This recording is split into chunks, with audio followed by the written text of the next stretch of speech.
گھبراؤ نہیں، انا شانئک هو الابتر، دشمن جو ہے وہ بے نسل ہوگا، تمہیں تو انا اعطیناک الکوثر، ہم نے کوثر دے کر قیامت تک کے لیے تمہارا دین بھی بچا لیا، تمہارا نام بھی بچا لیا، قرآن بھی بچ گیا، اسلام بھی بچ گیا۔ اب یہ فاطمہ ان کی زندگی کا ایک وہ حصہ جس کے لیے دیکھیں میرا انداز ذرا سا تیزی کا ہو جاتا ہے جب میں دیکھتا ہوں کہ وقت کم ہے اور بہت ساری اہم باتیں آپ تک پہنچانا۔ شہزادی کی زندگی کا وہ اہم ترین حصہ جس کے لیے کل میں نے ایک جملہ کہا تھا جو بظاہر ذرا سا توہین آمیز سا لگا خود مجھے بھی، اور وہ یہ ہے کہ اگر آپ پورے 12 اماموں کی محنت کو ترازو کے ایک پلے میں رکھیں گے اور شہزادی کی زندگی کے اس حصے کو جسے میں نے کل شروع کیا آج مکمل کروں گا ایک پلے میں رکھیں گے تو شہزادی کا جو جہاد ہے وہ 12 اماموں کے جہاد سے زیادہ ہو جاتا ہے۔ پہلی بات اس میں ہے حیا۔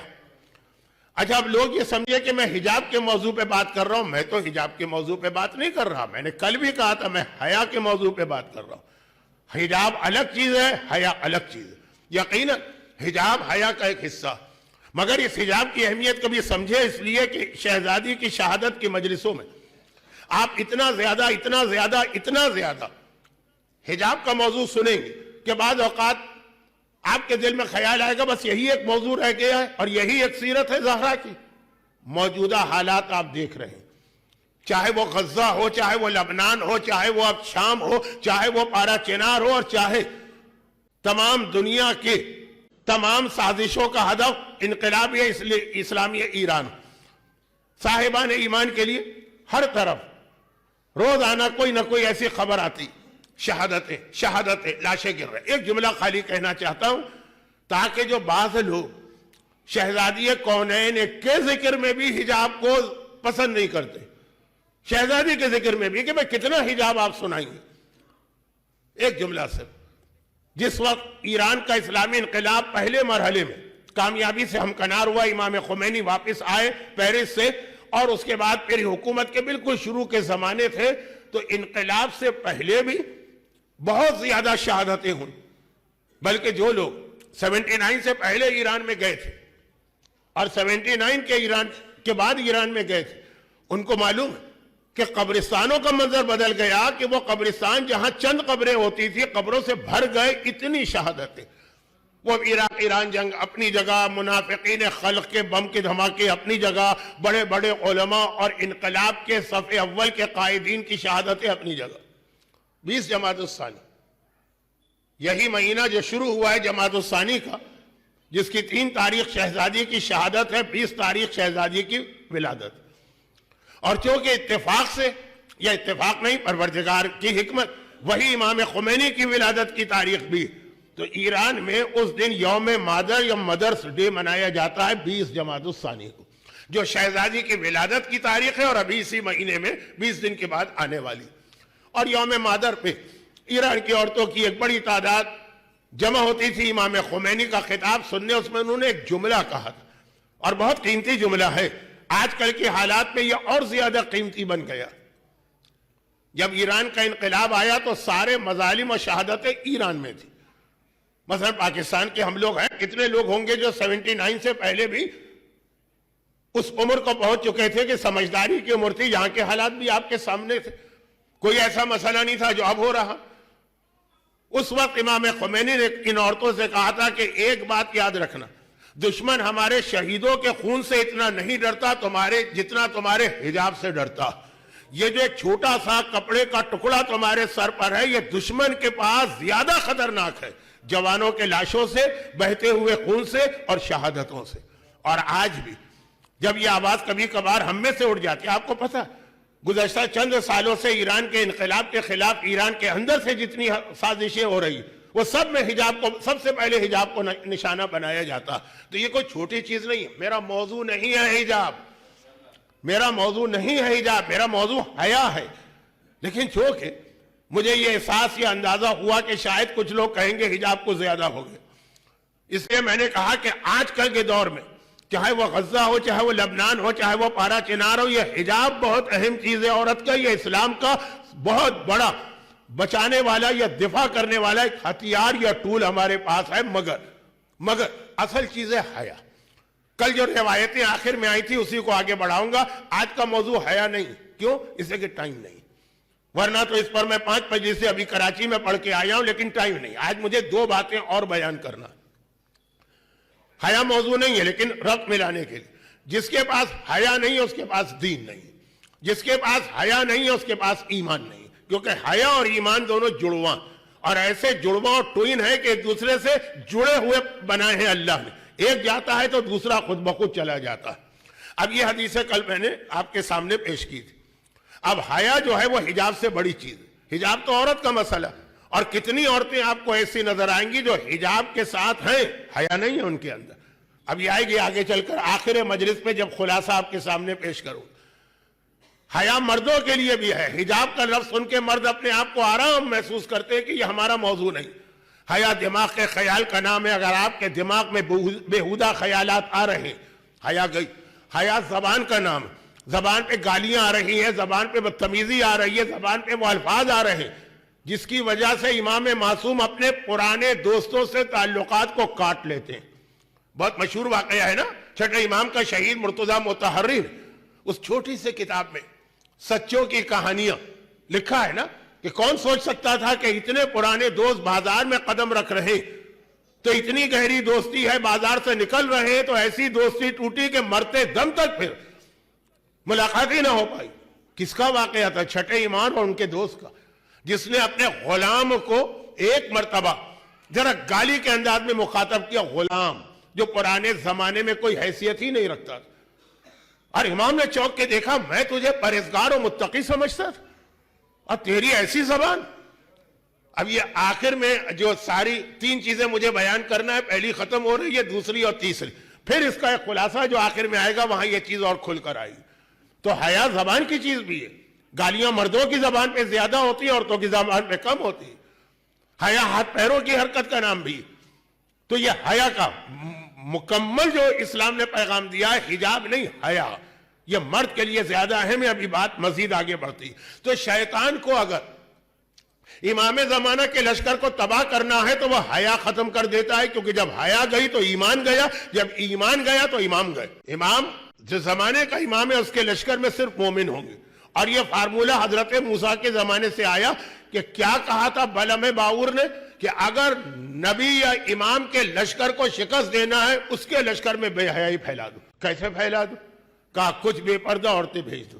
بس جب ان کو لوگ دیکھیں گے، یہاں تھوڑا پھر مردوں سے خطاب ہوتا، جب وہ بے پردہ عورتیں جائیں گی، بنی سوری، میک اپ کی ہوئی، بیوٹی پارلر سے نکلی ہوئی، تو بہت سی عورتیں ان کو دیکھ کر چاہیں گی ہم بھی ایسا بنے.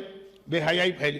بہت سی عورتیں نہیں چاہیں گی، مگر جب وہ دیکھیں گی کہ ہمارے گھر کے مرد جن کے ہم اتنے وفادار ہیں وہ ان عورتوں کی جانب زیادہ توجہ دے رہے ہیں تو وہ بھی ویسا بننے کی کوشش کریں گی. یہ پوری ایک تقریر ہے. ہمارے یہاں جو آج کل ڈومیسٹک پرابلم بڑھ گیا ہے، ہر تیسرے گھر میں طلاق طلاق کا نعرہ لگ رہا ہے، اس کے اندر ایک اس کا بھی دخل ہے. لیکن ساری باتیں آج نہیں ہو سکتی. تو یہ پہلا فارمولہ بلعم باورہ نے بتا دیا کہ نبی اور امام کے لشکر کو تباہ کرنا ہے، بے حیائی پھیلاؤ. اور بے حیائی پھیلانے کا طریقہ چند عورتوں کو گمراہ کر دو، باقی کام خود بخود ہوتا جائے گا. نمبر 1. نمبر 2، دوسری بات، اب آئیے بنی اسرائیل کا واقعہ آپ نے سنا. اب آئیے بنی اسماعیل یعنی رسول کے زمانے کا واقعہ. بہت پہلے تو ایک چھوٹا سا واقعہ بتا دوں، پھر اصل واقعہ. اللہ کے رسول مدینے کے بازار سے گزر رہے ہیں. یہ میں اپنی مجلسوں میں اکثر پڑھتا رہتا ہوں، تو جنہوں نے میری بہت مجلسیں سنی ہیں ان کو تو سنا ہوا واقعہ ہے، لیکن بہت مختصر کر رہا ہوں، بہت مختصر. اللہ کے رسول مدینے کے بازار سے گزر رہے ہیں. ایک طرف کچھ چھوٹے بچے کھیل رہے ہیں. پیغمبر بچوں پہ بہت توجہ دیتے تھے. ایک تو ویسے ہی رحمت للعالمین ہے، بچوں پہ پیار آتا ہی ہے، اور دوسرا اسلام کا ایک اہم اصول ہے کہ آگے چل کر انہی بچوں کو اسلام سنبھالنا ہے. بڑے تو اپنی زندگی گزار گئے، ان کی تو جو عادتیں بن گئی ہیں وہ بدلنے کو تیار نہیں ہوں گے. وہ سنیں گے سب کچھ اور تعریف بھی کریں گے، عمل نہیں کر پائیں گے. ساری زندگی کی عادت بدلنا آسان نہیں ہوتا. لیکن بچی ابھی کچی لکڑی. یہی جملہ تقریباً مولا نے امام حسن کے نام اس وصیت نامے میں لکھا جو نہج البلاغہ کے بیچ میں. بیٹا حسن، جب تمہارے بچے چھوٹے ہوں اس وقت ان پہ کام کرنا، اس سے پہلے کہ شیطان اپنا کام شروع کرے. خیر اب بہت ساری باتیں، یہ تربیت اولاد کا موضوع ہے جو میرا آج کا موضوع نہیں. تو پیغمبر بچوں پہ بہت توجہ دیتے، ان کی اصلاح کرو، یہ آگے چل کر یہی قوم کا مستقبل ہے. بچوں کو بھی پتا اور یہ بھی پتا ہے کہ پیغمبر کی شخصیت کتنی عظیم. تو بچے جب دیکھتے دوڑ کے آتے ہیں، آئے پیغمبر نے کسی کو گلے سے لگایا، کسی کو بوسہ دیا، کسی سے دو باتیں کی. سارے بچوں سے فارغ ہوئے، ایک بچہ ایک کونے میں اکڑا کھڑا ہے. چلے وہ نہیں آ رہا، پیغمبر اس کی جانب بڑھے. جو اس نے پیغمبر کو آتا دیکھا تو مدینے کے بازار میں رسول خدا کو گالیاں دیتا ہوا بھاگا. بعض والدین کے بچے گالیاں ایسی سیکھ لیتے ہیں اپنے باپ اور ماں سے، اس نے تو ایسا باپ ماں سے نہیں سیکھا. اب مسلمان ہے سارے، چاروں طرف پیغمبر کے ساتھ مسلمان. یہ مکہ نہیں ہے جہاں ابو جہل، ابو لہب، ابو البختری، ولید، عتبہ، شیبہ جو پیغمبر کی شان میں گستاخی کرے برداشت کرنا ہوتا. یہ مدینہ ہمارا شہر، ہم یہاں کے حاکم، ہمارے سامنے پیغمبر کی شان میں گستاخی.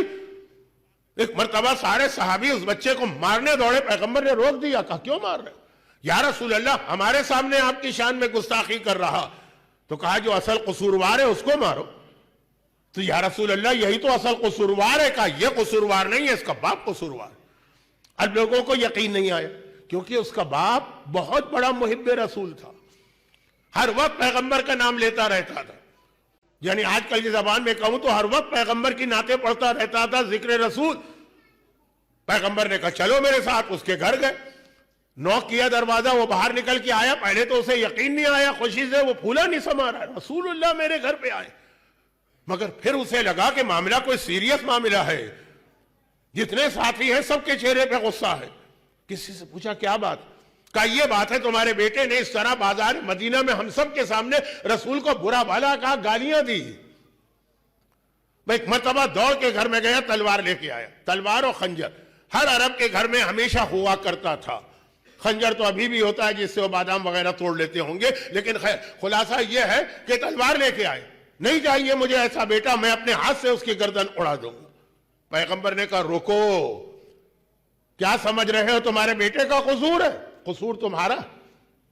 یا رسول اللہ میرا کیسے قصور ہے؟ میں نے اور میری بیوی نے اپنے بچوں کو، سارے بچوں کو بچپنے سے آپ کی محبت سکھائی. کہا سکھائی ہے محبت زبان کے ذریعے. یہ بتاؤ جو کھانا اس کو کھلا رہے ہو، جو گھر میں رزق لے کر آ رہے ہو، وہ حلال ہے کہ حرام؟ اس کے پیٹ میں لقمہ کون سا جا رہا؟ اب یہ تھا بزنس مین. بزنس مین جہاں بھی ہوتا ہے، چاہے مدینے کے بازار میں ہو، چاہے اعظم کلات مارکیٹ اور پیپر مارکیٹ میں بیٹھا ہوا، چند کو چھوڑ کر سب کا ایک ہی مزاج ہے کہ حرام کریں گے، گناہ کریں گے، رزق حرام کمائیں گے اور بہانے بنائیں گے. کہا یا رسول اللہ آپ کو تو پتا ہے بازار مدینہ میں ہمارا کمپٹیشن یہودیوں سے. ہم ہیں یہودی، اگر ہم پورا شریعت کے مطابق، یہ الفاظ میرے ہیں، اس کا مقصد یہ، اگر پورا ہم شریعت کے مطابق چلے تو ہو چکا بزنس. ہمیں روٹی اور چٹنی بھی نصیب نہیں ہوگی، کچھ نہ کچھ تو بزنس میں 19-20 کرنا پڑتا ہے. پیغمبر، میرے الفاظ ہیں، پیغمبر کے نہیں، مفہوم پیغمبر کا. پیغمبر نے کہا بحث کا موقع نہیں ہے، بس یہ یاد رکھو جس نے اپنی اولاد کو رزق حرام کھلایا ہے، اس نے اپنی اولاد کو حلال زادے سے حرام کی اولاد میں بدل دیا. اور جو حرام کی اولاد ہو جائے وہ ہمیشہ نبی اور امام کا دشمن ہوتا ہے. اور یہ والا جملہ جو پیغمبر نے بازار مدینہ میں اس شخص کو بتایا، یہ جملہ اپنے کمال پہ پہنچا دیا میدان کربلا میں آقا حسین نے صبح عاشور. آقا حسین کی روایت تو بہت پڑھی جاتی ہے نا. جس خطبے میں آقا نے وہ جملہ کہا جو آج ہمارے بچے، مرد، جوان تو جوان، عورتیں تک کہتی ہیں، ہیہات من نزل اللہ، ہیہات من نزل اللہ، اسی خطبے میں آگے چل کے ایک جملہ اور بھی ہے. آقا حسین نے اس دن صبح عاشور جہاد شروع ہونے سے پہلے لشکر یزید سے خطاب کیا جس میں یہ سب کہا، ہیہات من نزل اللہ، الموت اولی من العار، مر جانا بہتر ہے ذلت کی زندگی سے. سارے جملے، اس کا اگلا جملہ اسی خطبے کا. کہا لیکن مجھے پتا ہے تم سب کچھ سنو گے، اثر تم پہ نہیں ہوگا. کیوں نہیں ہوگا؟ اس لیے کہ آپ کے دشمن ہے. کہا نہیں، اس لیے اثر نہیں ہوگا کہ لقد ملیت بطونکم من الحرام، تمہارے پیٹ رزق حرام سے بھرے ہوئے ہیں، تمہارے پیٹوں میں مال حرام گیا ہے. جس پیٹ میں مال حرام چلا جائے وہ امام کا کلام بھی سنتا ہے تو اثر نہیں ہوتا، امام کے قتل کے لیے تیار و آمادہ رہتا. جو آقا حسین کربلا میں کہہ رہے اس کا آغاز کیا تھا بازار مدینہ میں اللہ کے رسول کا حرام حرام اور حرام. اور اتنی حرام کی قسمیں آج کل ہمارے یہاں رائج ہے. میں صرف ایک بات کہہ دوں چھوٹی سی, یہ جو حدیث میں شروع کر رہا ہوں پوری نہیں پڑھوں گا, وقت کہاں ہے. جو حدیث میں شروع کر رہا ہوں یہ حدیث پہ پوری 1 گھنٹے کے مجلس تو آرام سے ہو سکتی ہے. جب امام نے فرمایا کہ سنو رزق حرام جو ہے نا اس کی 5 قسمیں ہوتی ہیں, ان میں سے ہر ایک رزق حرام. ایک تو ہے کہ آپ حرام کمائیں, جھوٹ بولیں, فراڈ کریں, دھوکہ دیں, وعدہ کچھ کریں, وعدہ پورا نہ کریں, جو چیزیں بھی بازار میں مارکیٹ میں رائج. لیکن امام فرما رہے ہیں کہ وہ بھی رزق حرام ہے کہ تم نے حلال سے کمایا اور حرام میں خرچ کر دیا. گانے کے کیسٹ خرید لی, عورت نے بے حجاب گھر سے نکلنے کے لیے بیوٹی پارلر میں تیاری کی, مرد نے داڑھی منڈوانے کے لیے شیونگ کا سامان خریدا, اور جتنے حرام. یہاں پہ فرض کیجئے ایک پاک پانی ایک گلاس میں ہو اور زمین پہ پیشاب کے 2 قطرے پڑے ہوں, آپ یہ پاک پانی اس پہ ڈالیں گے وہ پاک پانی بھی نجس ہو جائے گا جیسے اس سے ملے گا. حلال رزق لے کر آئے, آپ نے حرام کام میں اس کو خرچ کیا, محنت کی, بڑی کوشش کیا, آسان نہیں ہے حلال کمانا, لیکن جب خرچ حرام میں کیا تو وہ بھی حرام ہو جاتا ہے پورا کا پورا. اب اس کا بھی ایک اہم پیغام بعد میں آئے گا, لیکن ایک مختصر بات. تو اب شیطان کو یہ اصول پتا کہ اگر لشکر امام کے سامنے یزیدی لشکر لانا ہو تو طریقہ یہ ہے کہ لوگوں کے پیٹ میں حرام رزق کو پہنچانا شروع کر دو. اب میں ادھر نہیں جا رہا کہ تفصیلات میں جاؤں کہ اچھا خاصا آپ حلال کما رہے خمس نہیں دیتے, یا دیتے ہیں مگر غلط طریقے سے دیتے ہیں. میں ادھر نہیں جا رہا ہوں کہ کتنے آج کل کیسز ہیں کہ کسی وجہ سے باپ نے یا ماں نے یہ فیصلہ کیا کہ بھائی اب ہم کو بچے نہیں چاہیے, ابورشن کرانا. حرام ہے نا, گناہ ہے وہ اپنی جگہ, لیکن اس کی ایک پینلٹی اور دیا دینا ہے. کتنے لوگ دیا دیتے ہیں, ان کو پتا بھی نہیں کہ اس کی پینلٹی بھی دینا پڑے گی. گناہ اپنی جگہ ہے, وہ توبہ کر کے شاید معاف ہو جائے, لیکن جو اس کے پیسے ہیں بلڈ منی, کتنے لوگوں کی توجہ. میرے پاس تو کیس آتے رہتے ہیں نا, اس لیے میں جانتا ہوں. خیر, اب میں اس پوری گفتگو کو صرف ایک واقعے سے ملا دوں. بنی اسرائیل میں موسیٰ کا لشکر جیتتے جیتتے ہارنے لگا کیونکہ بے حیائی پھیل گئی. اب آئیے بنی اسماعیل یعنی رسول خدا کی زندگی میں ایک ہی جنگ ایسی تھی جو بظاہر جس میں شکست ہوئی. میں نہیں مانتا اس کو شکست, میں آپ کو تفصیل بتاتا ہوں. جنگ عہد شروع ہوئی, مسلمان جیتنے لگے, پھر بیچ کا مرحلہ آیا, مسلمان ہارنے لگے, اور پھر آخری مرحلہ آیا, مسلمان آخر میں جیت گئے. 3 مرحلے تھے. شروع میں جیت رہے تھے, پھر بیچ میں جو اتنا زبردست اٹیک ہوا, تفصیلات آپ مجلسوں میں سنتے ہیں, میرے پاس بار بار جملہ کہنا پڑتا ہے, وقت نہیں. تو اب بیچ میں کیا ہوا, ہارنے لگے. اور اتنی شہادتیں اس دوران ہوئی کہ رسول خدا کی زندگی میں 23 سال میں جتنے جہاد ہوئے وہ ٹوٹل اگر آپ جمع کریں مسلمان کتنے شہید ہوئے, اور اس جنگ عہد ایک اکیلی جنگ میں اس سے زیادہ مسلمان شہید ہوئے. اور خاص طور پر جناب حمزہ کی شہادت تو ایسا غم کہ اللہ کے رسول زار و قطار روئے میدان عہد میں. خالی روئے نہیں, فریاد کی کہ اما امی حمزہ فلا بوا کلا, ارے میرے چچا کا کوئی ماتم کرنے والا بھی نہیں. اور ایسا ماتم کہ شہزادی کو جب ماتم کرنے سے مدینے میں روکا گیا تو شہزادی بیت الحزن جاتی تھی, ہر ایک جانتا, مگر ہفتے میں ایک دن میدان عہد جا کے جناب حمزہ کی قبر پر سفیازہ بچھا کے ماتم کرتی. تو یہ اتنا میدان عہد کا نقصان. آخر میں پھر مولا کی بہادری اور وہ ذوالفقار کا نازل ہونا, جنگ جیت گئے. اختتام پہ تو مسلمان جیت گئے, اگرچہ اب تک کہا جاتا ہے کہ جی مسلمان ہار گئے, لیکن نہیں, کہاں ہارے, آخر میں تو جیت گئے نا, مدینہ بچ گئے. جو بیچ میں ہارے وہ کیوں ہارے, اس لیے ہارے کہ شروع میں جب مسلمان جیتنے لگے تو مال غنیمت میدان میں تھا. وہ جو 50 تیر انداز سے جنہیں رسول نے ایک جگہ پہ مقرر کیا تھا, ان میں سے 47 اپنی جگہ چھوڑ کے آ گئے اس مال غنیمت کی محبت میں. میں لفظ لالچ استعمال نہیں کرتا ہوں, چلے خیر آج کا ماحول ایسا, اس مال غنیمت کی محبت میں, مال کی محبت میں اپنی جگہ چھوڑ کے آ گئے نا. پیغمبر نے کہا تھا دیکھو ہم جنگ جیتے یا ہارے تمہیں یہاں سے نہیں ہٹنا. تو ان میں سے 3 نے پیغمبر کی بات مانی, باقی 47 نے کہا کہ اب ہم یہاں بیٹھ کے کیا کریں گے, ٹائم ویسٹ ہو رہا ہے, مسلمان تو جیت رہے, وہ دیکھو سارے کافر بھاگ رہے ہیں. اب یہاں ہمارے بیٹھنے کا فائدہ نہیں. جب حکم رسول کے آگے لوگ اپنی عقل چلاتے ہیں نا, وہیں اسلام کو نقصان پہنچتا. یا جس بچے کو دیکھیے کھڑا ہو جاتا ہے مرجے کے فتوے کے سامنے, اپنی لاجک لے کے آ جاتا. وقت ہوتا تو ایک تقریر اس پر بھی ہوتی, لیکن خیر مجبوری ہے. جو کل میں نے کہا کہ جتنا وقت مل گیا اس میں جو باتیں ہو سکے. اب میدان احد کے میرے جملے کو سنیے. ذرا بدتمیزی کا جملہ ہے, لیکن نہ نیت میری توہین ہے نہ جملے میں کوئی توہین. اور وہ یہ ہے کہ میدان احد میں مسلمان بیچ میں اس طرح سے شکست کھا گئے, اتنی شہادتوں کے ساتھ. جناب حمزہ جیسی عظیم شخصیت کی شہادت. جناب حمزہ کسی معمولی شخصیت کا نام نہیں ہے. دربار شام میں جو آقا سجاد نے خطبہ دیا تھا اس کے اندر فخر کیا تھا نا کہ جناب حمزہ ہمارے خاندان سے, خاص نام لیا تھا. تو اتنی شکست کب ہوئی؟ جب لشکر کی قیادت رسول خدا کر رہے ہیں. اس لشکر کا علمدار علی مرتضی ہے. رسول خدا قائد ہیں, علی سپہ سالار و علمدار ہیں. اس کے باوجود لشکر کو شکست ہوئی کیونکہ مال کی محبت دل میں آ گئی. کیا شیطان یہ ساری چیزیں نوٹ نہیں کر رہا ہے؟ خیر جانتا ہوا پہلے سے ہے کہ جب مال کی محبت دلوں میں پیدا ہوتی ہے تو سردار انبیاء کی قیادت والا لشکر بھی ہارنے لگتا. علی مرتضی جیسے علمدار کے ہوتے ہوئے بھی لشکر ہارنے لگتا ہے. پھر علی مرتضی ہی نے سنبھالا.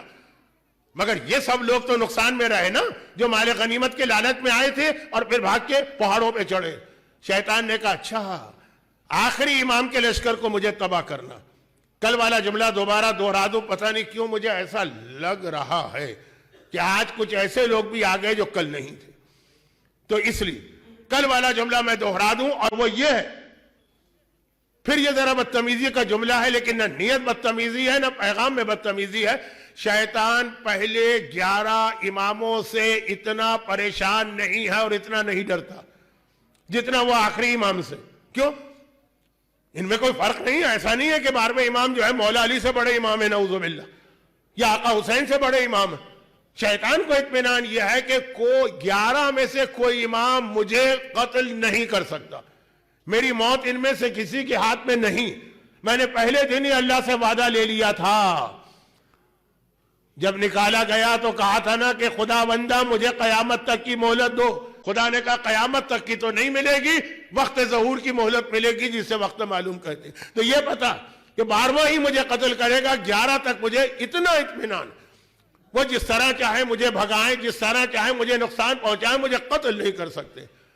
پھر وہ حضرت ابراہیم کا واقعہ نہیں, حضرت موسیٰ ہی کا واقعہ ذہن میں آ رہا ہے لیکن وقت نہیں ہے, ذرا موضوع بھی کچھ اور ہے. تو جب ایک اطمینان آپ کو ہو جائے, بھئی جلتی ہوئی آگ میں کوئی چھلانگ نہیں لگائے, لیکن اگر آپ وہ والا لباس پہن لے جو فائر پروف ہوتا ہے تو بڑے اطمینان سے آپ چلے جائیں گے. آپ کو پتا ہے کہ مجھے موت نہیں آئی. تو شیطان 11 اماموں سے اتنا پریشان ہے, 12ویں سے بہت پریشان. اس کے لشکر کو نہ بننے دو. یعنی دوسرے الفاظ میں کہنا چاہ رہا ہوں, یہ اس کو پتا ہے ایک دن مجھے مرنا تو ہے اور انہی کی تلوار سے مرنا. مگر جتنا ڈیلے ہو جائے, جتنی تاخیر ہو جائے, بھئی ہم میں سے ہر ایک کو پتا ہے کہ مرنا, لیکن اس کے باوجود ہم یہ چاہتے ہیں کہ نہیں کہ زندگی جتنی زیادہ مل جائے, بڑھاپے میں جا کر بھی جتنا زیادہ ہو جائے. یہ فطری خواہش ہے اللہ کی طرف سے. تو اب شیطان چاہتا ہے امام دیر سے آئے. اس کا ایک ہی طریقہ ہے کہ امام کی فوج کو بننے نہ دو. اچھا, اب وہ شیطان اس کے لیے ہمارے پیٹوں میں حرام غذا پہنچا رہا, مال حرام پہنچا رہا. جنگ خیبر کا بہت مختصر ایک واقعہ آپ نے کم سنا ہوگا. رسول خدا کا ایک بہت ہی وفادار غلام تھا, مدغم غلام تھا, یعنی ہر وقت رسول کی خدمت کرتا رہتا تھا. جنگ خیبر میں وہ شہید ہوا. چنانچہ پیغمبر نے اپنے ہاتھ سے اسے دفن کیا. دفن کر کے پلٹے ہیں تو کسی نے کہا کہ کتنا خوش قسمت, آپ کا غلام ہے, میدان جنگ کا شہید ہے, اور خیبر جیسی جنگ جہاں اتنا بڑا نقصان یہودیوں کا ہوا کہ آج تک وہ اپنے زخم چاٹ رہے ہیں, اس جنگ کا شہید ہے. کہاں بیٹھا ہوگا اس وقت وہ جنت میں؟ پیغمبر نے کہا تم جنت کی بات کرتے, اس کی ساری قبر آگ سے بھری ہوئی. جیسے ہی یہ قبر میں گیا پوری قبر اس کی آگ سے بھر گئی ہے.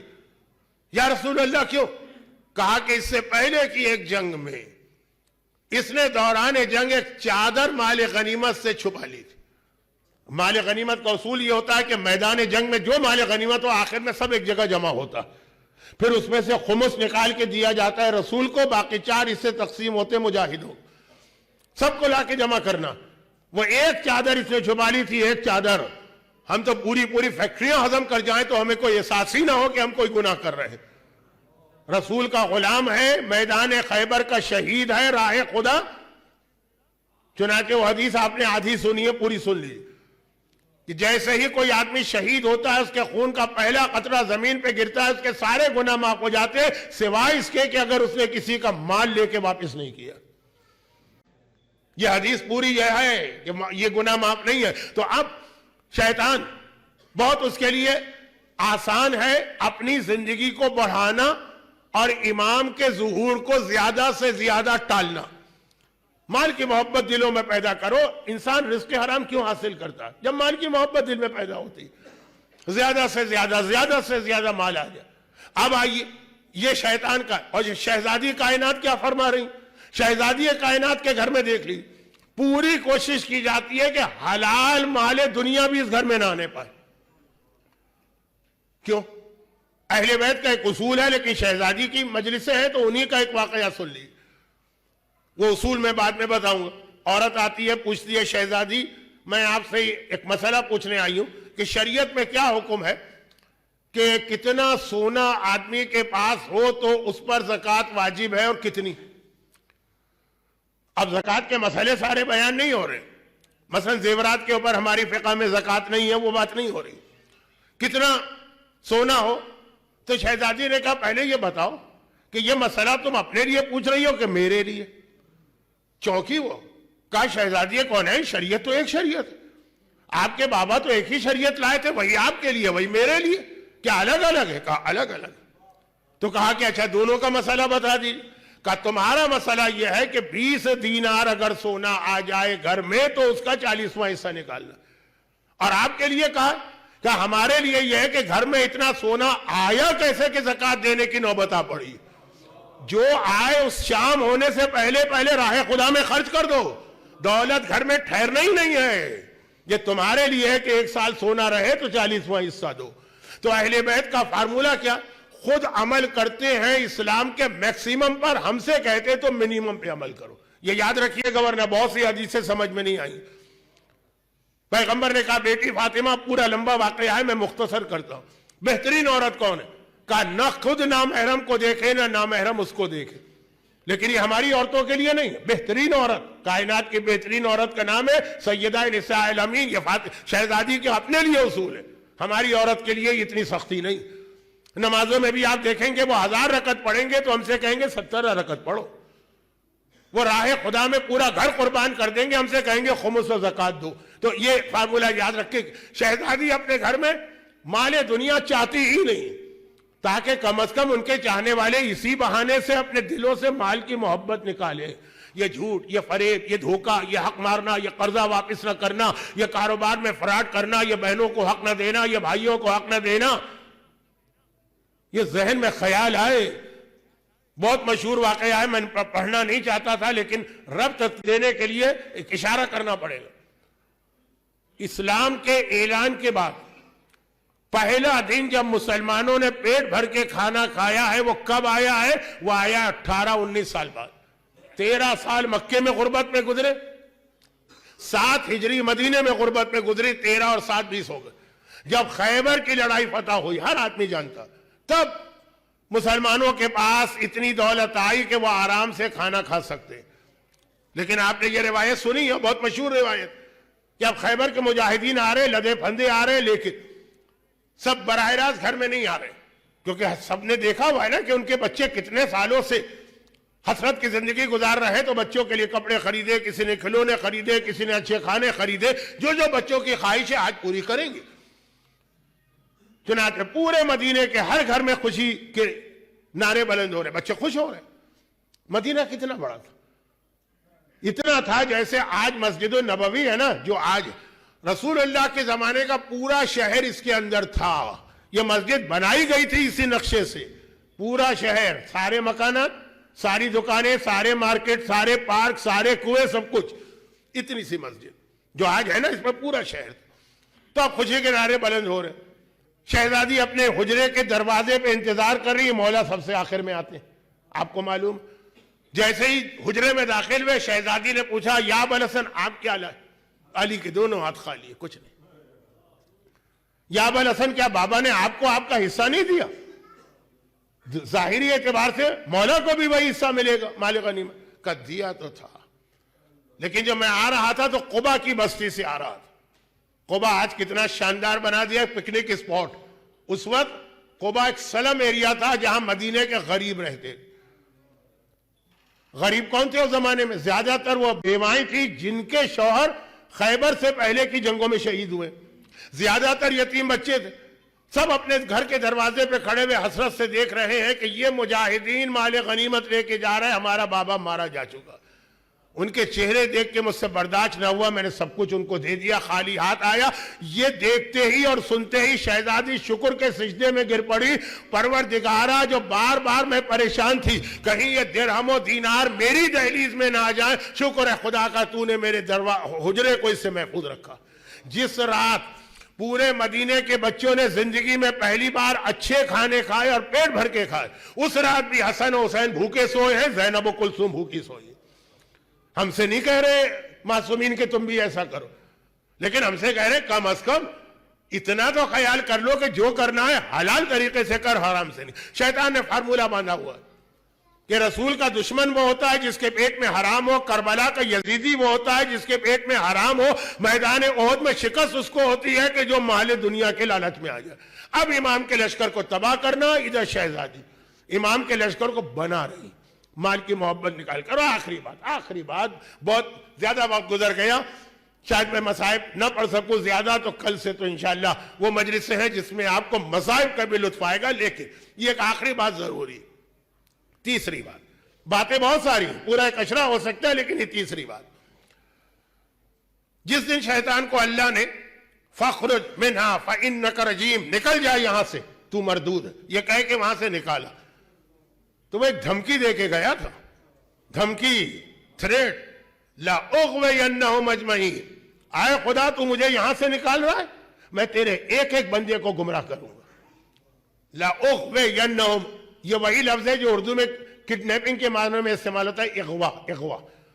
اغوا میں نے بہکا دینا, عربی کا اغوا, بہکا دینا, سیدھے راستے سے ہٹا دینا, سب کو بہکاؤں گا. الا, اسی دن کہہ رہا, ابھی انسان نہیں پیدا ہوئے, صرف آدم ہے اور حوا, وہ بھی جنت میں ہیں. الا, مگر صرف وہ میرے بہکائے ہوئے نہیں میں آئیں گے, عبادکا منہم المخلصین, جو تیرے مخلص بندے ہیں جن کی نیت بالکل خالص, کوئی ریاکاری نہیں ہے, کوئی دنیا پرستی نہیں, صرف خالص نیت. پہلے دن سے شیطان یہ کہہ رہا ہے وہ میرے قابو میں نہیں آئیں گے, باقی سب آئیں گے. اب امام کو تباہ کرنے کے لیے شیطان کا تیسرا ہتھیار یہ ہے کہ ہماری نیتوں کو خالص نہیں رہنے دیتا. اگرچہ اس کے واقعات بھی بڑے اچھے بڑے دلچسپ ہیں. ایک واقعہ تو بچوں تک کو یاد ہے کہ بہلول دانا نے مکان بیچا, زبیدہ نے بغیر دیکھے خریدا, ہارون دیکھ کے خریدنے آیا. بہت مشہور واقعات بہت ہے, یعنی میں کہہ رہا ہوں کہ اس پہ پوری ایک الگ مجلس ہو جاتی, لیکن اب بات ختم کرنا. تو کہا کہ اخلاص مانے سنسیئرٹی, اخلاص مانے نیت پاک رہے. اخلاص کا مطلب یہ ہے کہ کوئی دنیاوی جذبہ آپ کی نیت پہ نہ. پہلے دن سے شیطان کہہ رہا ہے وہ لوگ تو میرے قابو میں آئیں گے ہی. تو اب شیطان کیا کرے گا؟ امام زمانہ کی فوج کو اپنے قابو میں کرنے کے لیے ان کی نیتیں خراب کرے گا. یہاں تک 3 باتیں ہوئی نا. اب آئیے بالکل اس کا نتیجہ, ایک سمری, ایک ریزلٹ, ایک خلاصہ نتیجہ. اچھا, ہمارے پاس کچھ گناہوں کے لیے ایک مثال والی حدیث ہے, خاص 2 گناہ, ایک شراب اور ایک جھوٹ.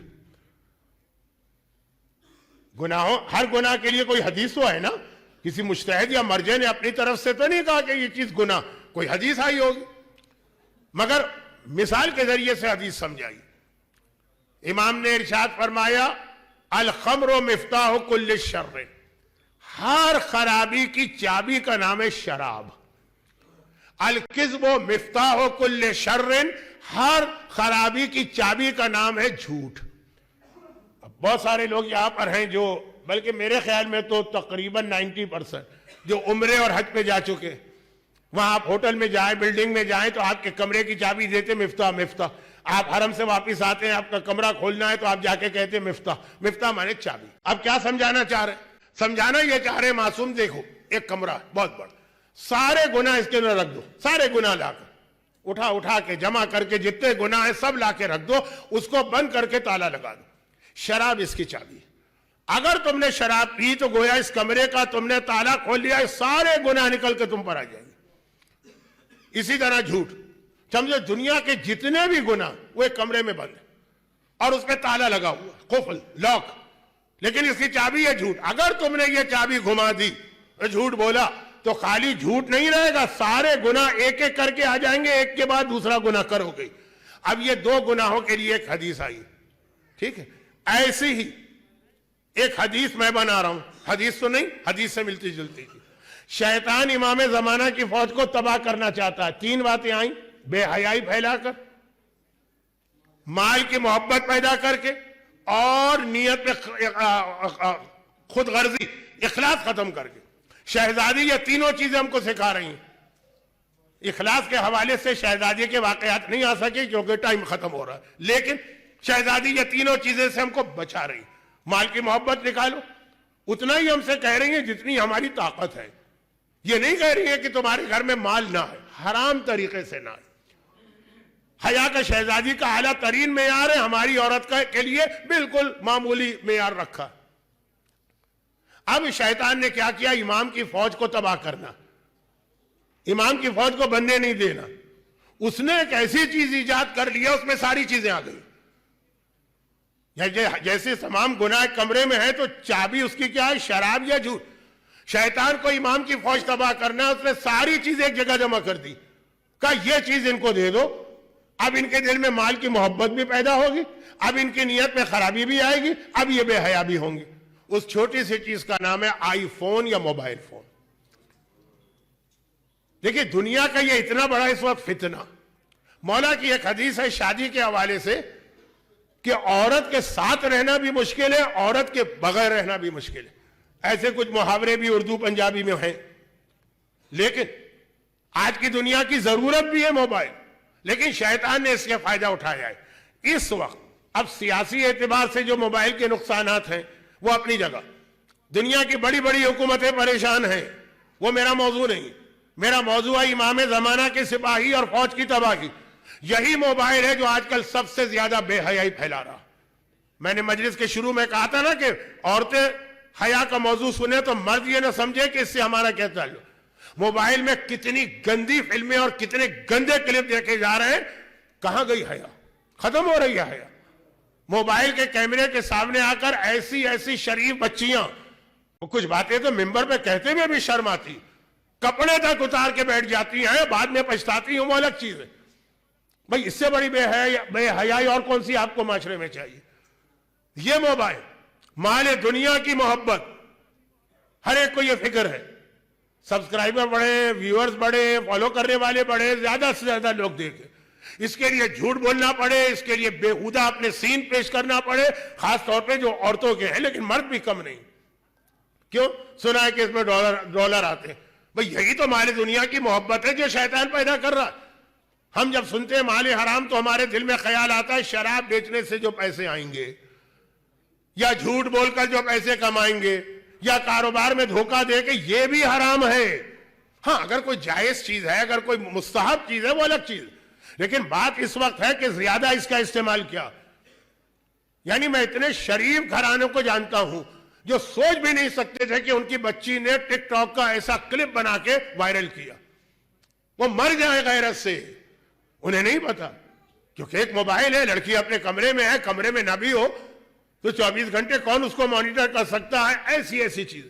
پھر جو موبائل کے اندر نامحرموں سے انٹریکشن ہوتا ہے، پھر جو اس میں مقابلے ہوتے ہیں، پھر اس میں جو نمبر دیے جاتے ہیں کہ تم اتنا لباس اتارو تو اتنے نمبر ملیں گے اور اتنا لباس اتارو. کیا ممبر پہ شہزادی کونین کی مجلس میں یہ باتیں؟ شرم آتی ہے. لیکن یہ مسئلہ یہ بے حیا بنا رہا ہے ہمارے بچوں کو. میں تو 8-8 سال کے بچوں کو جانتا ہوں جو ایسی فلمیں دیکھ رہے ہیں، جو 40 سال کا مرد بھی دیکھے تو شرم آ جائے. اب کون سی بے حیائی کا انتظار ہے؟ یہ وہ بے حیائی ہے جو اس کے ذریعے اور صرف پیسہ کمانے کی دھن جن کے اندر، وہ جو اپنے ٹک ٹاک کے اوپر چھوٹے چھوٹے کلپ بنا کے ہماری بچیاں اور بچے، جس میں وہ ہر حد کو کراس کر رہے ہیں، اور پھر کچھ ایسے لوگ ہیں جن کو اتنے پیسے نہیں ملتے، تو پھر تم کیوں لگے ہوئے شہرت؟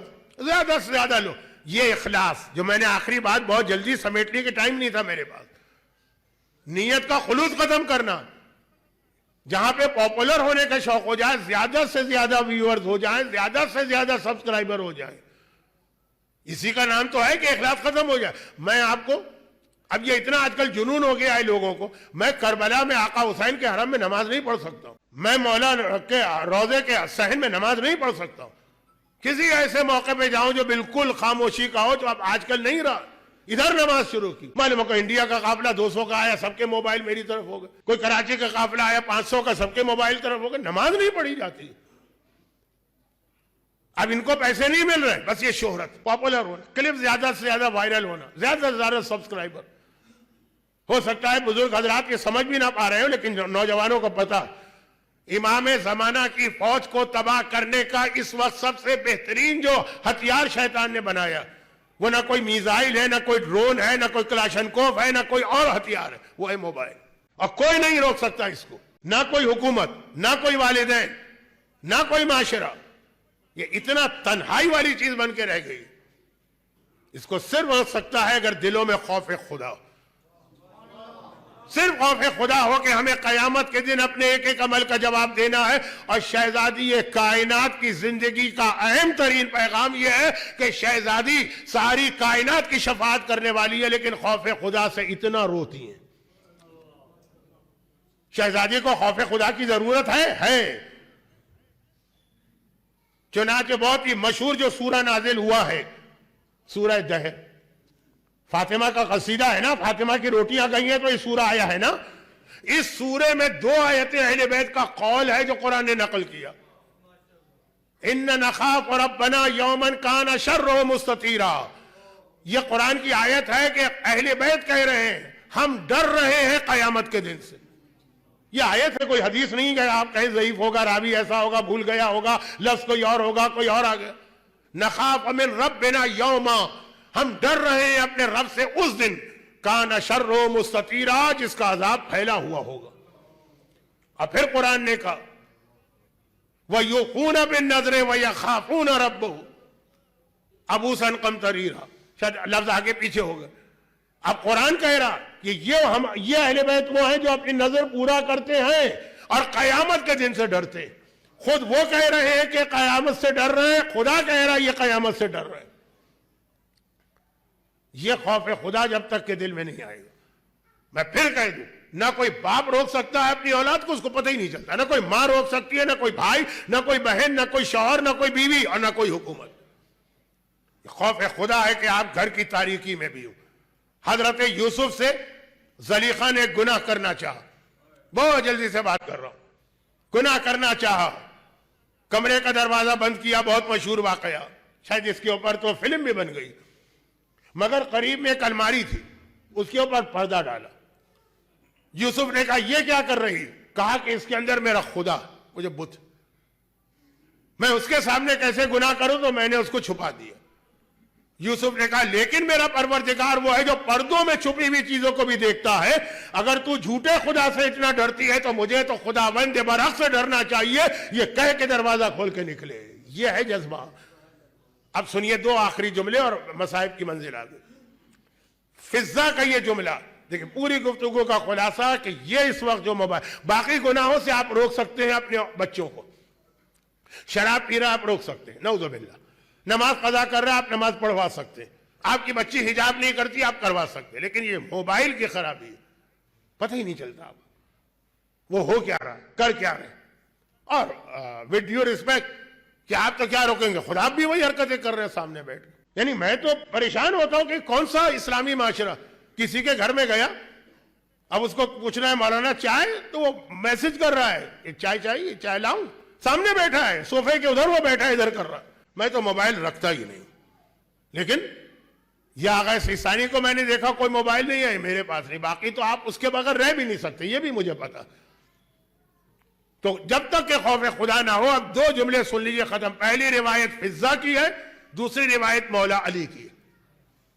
فضہ کی روایت یہ ہے کہ روزانہ رات کو گھر کے کاموں سے فارغ ہو کر اور مغرب عشاء کی نماز پڑھ کے شہزادی مصلی پہ آ کے کھڑی ہو جاتی اور پوری رات اس طرح سے نماز میں گزارتی ہیں کہ صبح کے قریب پاؤں پہ ورم آ جاتا ہے، پیر سوج جاتے اور شہزادی چل کے بستر تک نہیں جا پاتی ہیں، ہاتھ پیروں کی مدد سے جاتی.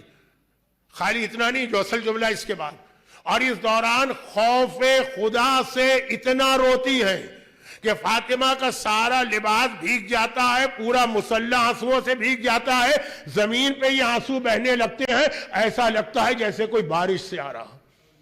یہ کون رو رہا ہے جو پوری کائنات کی شفاعت کرے گا قیامت میں؟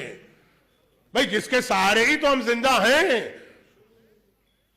جو ہمیں اور آپ کو عذاب جہنم سے بچائے گی، جہاں سے مجلس شروع ہوئی. فاطمہ کا مطلب ہی یہ ہے، وہ خود خوف خدا سے اتنا رو رہی. یہ دو رونے آپ نے سنے، دونوں میں یہ جملہ. ایک مولا سجاد کربلا پہ روتے تھے تو اس طرح سے آنسو نکلتے تھے کہ لگتا تھا بارش ہوئی ہے، بارش کا پانی. لیکن اس سے پہلے فاطمہ اتنا روتی ہے خوف خدا سے کہ کیا ہو گیا ہے آج کے مومن اور مومنہ کو، ایسا لگتا ہے اس دنیا میں اللہ نام کی کوئی چیز ہی نہیں ہے، کبھی مرنا ہی نہیں ہے، بس جو ہے یہی موبائل ہے. بےہودہ ہو جاؤ، ننگے ہو جاؤ، کپڑے اتار دو غیروں کے سامنے. اور یہ روایت تو فضہ کی ہے، میں نے بہت مختصر پڑھا، لیکن ایک آدھ جملہ ایسا آ گیا آخر میں جو مجھے اچھا نہیں لگا شہزادی کے ذکر میں. اب دوسرا جملہ سن، وہ مولا کا جملہ کہ فاطمہ نے آخری راتوں میں سے ایک رات مجھے بلا کے یہ کہا تھا کہ اے ابو الحسن، اس الماری میں کچھ شیشیاں رکھی، شیشیاں، انہیں میرے ساتھ قبر میں میرے کفن میں رکھ کے دفن کرنا. میں نے پوچھا یہ کون سی شیشیاں؟ کہا اس پہ وہ آنسو ہیں جو خوف خدا سے میری آنکھوں سے جاری ہوتے تھے اور میں اس کو شیشیوں میں محفوظ کرتی. آپ کے آنسو رومال زہرا میں جمع ہوتے، زہرا کے آنسو زہرا کے کفن کے لیے جمع کیے جا رہے، لیکن خوف خدا سے. ایک دن حساب دینا ہے اپنے ہر کلپ کا، اپنے ہر جملے. اور اسی کے اندر موبائل نے ہمارے بچوں کو بدتمیز بنا دیا، گالی کا عادی بنا دیا. بڑے بڑے مراجع کے میں دیکھتا ہوں کلپ، اس کے نیچے جو ان کو ماں بہن کی گالیاں دی جاتی. اچھا مجھے یہ بھی معلوم ہے، ایسا میں نادان و ناسمجھ نہیں، کہ ہمارے دشمن، شیعت کے دشمن، باقاعدہ ان کے کچھ گروپس بھی ہیں جو بظاہر مومن بن کے یہ حرکتیں کرتے. تو اس لیے میں نے اس پہ زیادہ زور نہیں دیا، میں نے زور ان چیزوں پہ دیا جو ہو رہا، خوف خدا. مگر خوف خدا کا یہ مطلب نہیں کہ آدمی دنیا والوں کا حق چھوڑ دے، دونوں کے درمیان بیلنس. خوف خدا اتنا کہ شیشیاں بھر جائیں آنسوؤں سے، مسلح اتنا گیلا ہو جائے جیسے ابھی بارش ہوئی ہے اور اس میں کپڑے اور زمین گیلی ہوتی. لیکن ساتھ میں ہر ایک کا حق بھی ادا کرنا. عورت ہے تو شوہر کا حق ادا کرنا ہے، شوہر ہے تو بیوی کا حق ہے، ماں ہے تو اولاد کا حق ہے. شہزادی نے دونوں کو جمع کیا یہاں تک کہ آج کی رات آ گئی. آج کی رات سے میری مراد ہے کہ یہ شہادت کی رات ہے، آخری دن ہے. شہزادی اتنی کمزور ہو گئی، زخم بڑھتا جا رہا ہے کہ اب بیت الحزن جانے کی طاقت بھی نہیں رہی. پہلے تو عصا لے کے جاتی تھی، اب اتنی طاقت بھی نہیں رہی. اپنے حجرے ہی میں ماتم کرتی ہیں، لیکن نمازیں اس طرح پڑھتی ہیں جو کل میں نے بتایا کہ وقت نماز آتا ہے تو کھڑی ہوتی ہیں اپنے بستر سے، مصلی پہ جاتی. شہزادی کا حجرہ کون سا لمبا چوڑا کوئی کمرہ یا حویلی ہے؟ آج بھی آپ مدینے میں جائیں، چھوٹا سا حجرہ، وہ چند قدم بھی نہیں چلا جاتا. ایک ہاتھ دیوار پہ رکھتی ہیں، دوسرے ہاتھ سے ٹوٹی ہوئی پسلیاں سنبھالتی ہیں، مصلی تک جاتی ہیں. یہاں تک کہ شہادت کی رات جو آ گئی، اس رات کو تو شہزادی اتنا کمزور ہو گئی کہ مصلی پر جانے کی طاقت بھی نہ رہی، بستر پر بیٹھے بیٹھے نماز پڑھی ہے. دیکھیے یہ جملہ قیامت ہے. جتنے آرام سے آپ نے سن لیا، یہ اتنے آرام کا جملہ ہے نہیں. اہل بیت میں سے اگر کوئی بیٹھ کے نماز پڑھے تو سمجھے قیامت ہے، قیامت. اہل بیت تو وہ ہے کہ حالت نماز میں پاؤں سے تیر کھینچو تو ان کو پتہ نہ چلے. اہل بیت تو وہ ہے کہ زندان شام میں اگر زینب نے ایک سنت نماز بیٹھ کے پڑھ لی تو آقا سجاد کو یقین نہیں آ رہا، پھوپھی اماں یہ کون سا دن آ گیا کہ آپ بیٹھ کے نماز پڑھ رہے ہیں؟ اب اندازہ کریں کہ فاطمہ تو زینب سے افضل ہے اور واجب نماز مغرب عشاء کی بیٹھ کے پڑھی ہے، کتنی کمزوری ہوگی۔ اور ساری رات فاطمہ نے درد اور تکلیف کے عالم میں گزاری۔ کائنات کا مشکل کشا علی، جو سب کی مشکل کشائی کرے لیکن بیوی کے سرانے بیٹھا، اور اس وقت کیا کرے؟ یہاں تک کہ فجر کا وقت قریب آ گیا۔ یہ وہ وقت ہے کہ پانچویں امام کے جو یہودی سے کہا تھا، راہب سے، کہ اس وقت ہر بیمار کو آرام آ جاتا۔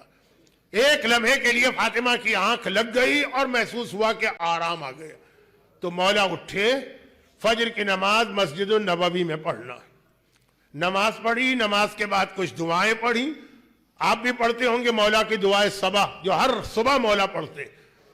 اور پھر ایک مرتبہ واپس آئے حجرے میں تو عجیب منظر دیکھا، جو زہرا کے بدن میں مغرب عشاء کی نماز کھڑے ہو کے پڑھنے کی طاقت نہ تھی، پورے حجرے کے اندر جھاڑو دی گئی ہے، بچوں کے دھلے ہوئے کپڑے دھوئے گئے ہیں، چکی پیسی گئی ہے، چولہے پہ تازہ کھانا تیار ہو رہا۔ گھبرا کے کہا، بنت رسول یہ سب کس نے کیا؟ کہا، اے ابو الحسن میں نے کیا۔ ارے اس حالت میں؟ کہا کہ ہاں، جیسے ہی میری آنکھ لگی خواب میں نے دیکھا میرا بابا رسول خدا آیا، لیکن اکیلا نہیں آیا ہے، آج پہلی مرتبہ میری ماں خدیجہ طاہرہ کو لے کے آیا۔ میں نے بابا کو دیکھتے ہی فریاد کی، بابا صبت علیہ مصائب لا انہا، بابا آپ کے بعد آپ کی بیٹی نے بہت مصیبتیں برداشت کی۔ بابا نے کہا، فاطمہ بیٹی گھبرانا نہیں، آج آخری رات تھی تیری مصیبتوں کی، میں اور تیری ماں تجھے لینے کے لیے جنت سے آئے ہیں۔ آئے ابو الحسن، میرا بابا مجھے پیغام دے گیا، میں دنیا سے جا رہی ہوں۔ میرے دل میں خیال آیا ایسا نہ ہو میرے بعد لوگ میرا ماتم کرنے لگے، کوئی میرے حسنین کے لیے کھانا پکانے والا نہ ہو، کوئی میرے بچوں کے کپڑے دھونے والا نہ ہو، تو سارے کام میں نے اپنے ہاتھ سے کیے۔ مولا نے سنا، شہزادی سے کچھ نہ کہا، اسما سے پوچھا، اسما حسن حسین کہاں ہے؟ اس وقت تو بچوں کو ماں کے پاس ہونا چاہیے۔ اسما نے کہا، مولا آج تو آپ مسجد سے سیدھا حجرے میں آ گئے، ویسے مولا مسجد سے سیدھا کام پہ چلے جاتے تھے۔ حسن حسین کا تو روز کا طریقہ یہ ہے کہ نماز کے بعد نانا کی قبر پہ جا کے بیٹھ جاتے، اور چند گھنٹے نانا سے باتیں کر کے آتے ہیں، وہ نانا کی قبر پہ ہوں گے۔ مولا نے کہا، نہیں، اس وقت حسن حسین کو یہاں ہونا چاہیے۔ شہزادی کے حجرے میں آج بھی 3 دروازے ہیں، 3۔ مولا ایک دروازہ کھول کے قبر رسول کی جانب چلے۔ اسما کہتی ہے، شہزادی نے مجھے دیکھا اور کہا، اسما اب میں اپنے حجرے میں چادر اوڑھ کے لیٹ رہی ہوں، خبردار مجھ سے کوئی بات نہ کرنا۔ شہزادی حجرے میں گئی، چادر اوڑھ کے لیٹ گئی، حجرے کا دوسرا دروازہ کھلا۔ حسن حسین گھبرائے آئے، اسما ہماری ماں اس وقت صحن میں بیٹھتی ہیں، کہاں ہے؟ کہا، شہزادو تم اتنا پریشان کیوں؟ کہا کہ ہم نانا کی قبر پہ روزانہ کی طرح بیٹھے تھے، نانا کو سلام کر کے بات کرنا چاہ رہے تھے۔ نانا نے کہا، حسن حسین بیٹا یہ وقت یہاں بیٹھنے کا نہیں ہے، تمہاری ماں دنیا سے جا رہی ہے، جا کے ماں کو الوداع تو کہہ دو۔ نانا نے بھجوایا ہے، اماں کہاں ہے؟ اسما نے کہا، شہزادو وہ اپنے حجرے میں۔ حسن حسین حجرے میں گئے۔ بات مختصر کرتا ہوں، چادر اوڑے ہوئے فاطمہ لیٹی، حسن بڑا بیٹا ہے، بڑا بیٹا ذرا سوبر ہوتا ہے نا، وہ ماں کے پائیں بیٹھ گئے۔ حسین چھوٹا بیٹا ہے، چھوٹا بیٹا لاڈلا ہوتا ہے نا، وہ ماں کے سرانے گیا اور ایک مرتبہ کہا، ماں میرا سلام لے، کوئی جواب نہیں۔ دوبارہ کہا، ماں میرا سلام لے، کوئی جواب نہیں۔ جب تیسری مرتبہ جواب نہ ملا تو حسین نے اپنے سر سے امامہ اتار کے پھینکا، اماں یہ کون سا دن آ گیا تیرا حسین تجھے سلام کرے اور تو اپنے حسین کو جواب نہ دے؟ یہ کہہ کے سر کو پیٹا اور غش کھا کے گر پڑے۔ اسما نے دیکھا، حجرے کا پہلا دروازہ کھلا، مولا بہت پریشان داخل ہوئے۔ اسما کیا میرا حسن حسین آیا؟ اسما نے کہا، لیکن مولا آپ اتنے پریشان کیوں؟ کہا، میں قبر رسول پہ گیا، نہ حسن تھا نہ حسین تھا، میں نے رسول کو آواز دی، کوئی جواب نہیں آیا، جبرائیل کی آواز آئی۔ جبرائیل نے کہا، ابو الحسن جلدی سے جاؤ، حجرے میں حسین روتے روتے غش کھا کے گرا ہے، حسین کے رونے سے یہاں فاطمہ غش کھا کے گری ہیں، فاطمہ کے غش کھانے سے رسول خدا غش کھا کے بے ہوش ہو گئے۔ اور پھر میرا مولا حجرے میں آیا، بات بہت مختصر، کل تفصیلی مصائب ہوں گے۔ ایک مرتبہ حسن و حسین کو کندھا پکڑ کے اٹھایا کہ بیٹا باہر چلے جاؤ، میں تمہاری ماں کو غسل میت دے دوں، اور یہ کہے کہ حجرے کا دروازہ بند کیا، حسن باہر ہے، حسین باہر ہے، زینب باہر ہے، کلثوم باہر ہے۔ زینب کہتی ہے میں دروازے کے قریب تھی، یکایک میں نے بابا کے چیخ چیخ کے رونے کی آواز سنی۔ تھوڑی دیر بعد دروازہ کھل گیا، مولا نے کہا حسن و حسین آ کے ماں کی آخری زیارت کر لو، کلثوم بیٹی، زینب بیٹی آخری زیارت کر لو۔ 4 میں سے 3 اولادیں تو بڑی، زینب نے باپ کا دامن تھام لیا۔ بابا اماں کو غسل دیتے ہوئے آپ روئے کیوں تھے؟ غسل میت دیتے ہوئے غسال روتا تو نہیں ہے نا؟ علی نے کہا زینب بیٹی جب میں نے غسل کا پانی ڈالنا شروع کیا اور پہلو زہرا تک پہنچا تو آج بھی کوڑے کا زخم تازہ نظر آ رہا تھا۔ 95 دن بعد بھی رسول کی بیٹی زخمی تھی، زخمی کمر کے ساتھ دنیا سے گئی۔ ایک مرتبہ ایک جملہ ذرا سا آگے بڑھ کے کہہ دوں، تاریخ کو آگے بڑھائی، غسل خانے میں کوئی روتا نہیں ہے نا، مگر مجھے 2 میتیں ایسی نظر آئیں کہ غسال رو دیا۔ ایک آج مدینے میں فاطمہ کی میت کو غسل دیتے ہوئے مولا رویا، اور کل شام کے قید خانے میں چلے ایک ننھی سی بچی ماری گئی، ایک ننھی سی بچی مر گئی ہے، اسے غسل دینے کے لیے غسالہ کو بلایا گیا، وہ پردے کے پیچھے گئی، چیخیں مارتی بھی باہر آ گئی، بیویوں اس بچی میں تم نے کتنے ظلم کیے؟ میں نے کرتا ہٹایا تو سر سے پیر تک بچی کا سارا جسم نیزوں سے زخمی نظر آیا۔ واپس مدینے پہنچی، زینب نے سنا میری ماں زخمی، ایک بار بابا کا دامن تھام کے رونا شروع کیا۔ میرا دل کہتا ہے اس وقت علی نے سر پہ ہاتھ رکھا ہوگا۔ زینب بیٹی صبر کر، یہ امتحان تو ہم کو دینا ہے، مگر اتنا سمجھ لے تیری ماں نے تو ایک کوڑا کھایا ہے نا، تو جو کربلا سے کوفہ اور کوفے سے شام جائے گی تو سارے راستے تیری کمر پہ کوڑے پڑتے رہیں گے۔ بس میرے آخری 2 جملے۔ ایک مرتبہ آپ دیکھیے ادھر کیا ہو رہا، حسن پھر ماں کے پائیں بیٹھ گئے، حسین ماں کے سرہانے آ گئے، لیکن اب حسین ماں سے کوئی بات نہیں کر رہے، ہاتھوں کا پیالہ بنایا، ماں فاطمہ کا چہرہ اپنے ہاتھوں میں لیا، آسمان کو دیکھ کے ایک جملہ کہا ہے واہ غربتا، ارے آج میں غریب الوطن ہو گیا، آج میں اکیلا رہ گیا۔ بس اتنا کہا حسین نے، کفن کی ڈوری کھولی، فاطمہ کے دونوں ہاتھ باہر آئے، حسین کو اپنے سینے سے لپٹا لیا۔ حسین تیری ماں ہر مصیبت برداشت کرے مگر تیری غربت برداشت نہیں کر سکتی۔ ہاتھ جوڑ کے آخری جملہ شہزادی سے کہوں، شہزادی آج تو پھر بھی مدینہ ہے، حجرے کی چھت ہے، علی جیسا بابا ہے، حسن جیسا بھائی ہے، اور آپ سے برداشت نہ ہوا، ذرا کربلا میں آئیے، عاشور کی سپہر ہے، جلتا سورج ہے، زخموں سے چور چور میرا حسین ذوالجناح پہ ڈگمگا رہا ہے، نہ عباس ہے، نہ اکبر ہے، نہ قاسم ہے، وہ گھوڑے سے گرے، شہزادی ذرا آگے بڑھ کے سہارا دیجئے۔ اور راوی کہتا ہے سیاہ لباس پہنے کوئی بی بی جلتی ریتی پہ آ کے بیٹھ گئی، آ میرے لال تیری ماں اپنی گود میں لے کے تجھے زمین کربلا کے کنکروں سے بچا لے۔ اجرکم اللہ علی ولعنت اللہ علی اعدائہم اجمعین۔ پروردگارہ معصومہ عالم اور مظلومہ کونین، شہزادی کے ان مصائب کا واسطہ، شہزادی کے ان مصائب پہ گریہ کرنے والے ان تمام مومنین و مومنات کو، ان کے گھروں کو، ان کے گھر والوں کو، ان کی اولادوں کو، ان کے رزق کے ذرائع کو ہرافت و پریشانی سے محفوظ فرما۔ صف عذاب پہ گریہ کرنے والوں کے دلوں میں جتنی حاجتیں ہیں، مشکل کشائے کائنات کا واسطہ اور فاطمہ زہرا کا واسطہ، وہ ساری حاجتیں پوری فرما۔ ہمارے تمام مرحومین کی مغفرت فرما، بیمار بیماروں کو شفائے کامل عطا فرما. دنیا میں آج بھی جہاں جہاں ظلم ہو رہا ہے، غزہ سے لے کے پارا چنار تک، ان تمام مظلوموں کی جان، مال، عزت، آبرو اور اولاد کی حفاظت فرما. ان تمام ظالموں کو نیست و نابود فرما، اور ظلم کے خاتمے اور شہزادی پہ ڈھائے جانے والے مظالم کے انتقام کے لیے وارث معصومین فرزند زہرا امام زمانہ کے ظہور میں تعجیل فرما.